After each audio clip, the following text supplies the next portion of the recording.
ഇപ്പോൾ നിപ്സിൽ ചാർട്ടേഡ് അക്കൗണ്ടുമാരടക്കമുള്ള ആളുകളുടെ കീഴിലാണ് വർക്ക് ചെയ്യുന്നത്. സാർ ഇപ്പൊ നിപ്സിൽ പ്രാക്ടിക്കൽ ഓറിയന്റഡ് കോഴ്സസ് ആണ് പ്രൊവൈഡ് ചെയ്യുന്നത്.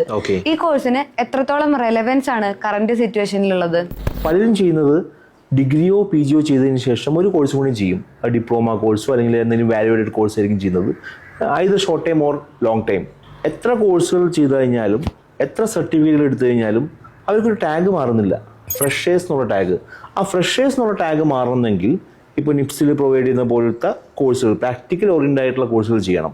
അവിടെയാണ് ഈ കോഴ്സിൻ്റെ ഒരു റെലവൻസ് വരുന്നത്. നമുക്ക് മാർക്കറ്റിൽ വേണ്ട റിക്വയർമെൻറ്റ്സിന് നമ്മൾ പ്രാപ്തരാണ് എന്ന് പ്രൂവ് ചെയ്യണമെങ്കിൽ ഇങ്ങനത്തെ പ്രാക്ടിക്കൽ റിയൽ സിറ്റുവേഷൻസ് നമ്മൾ ഹാൻഡിൽ ചെയ്യണം.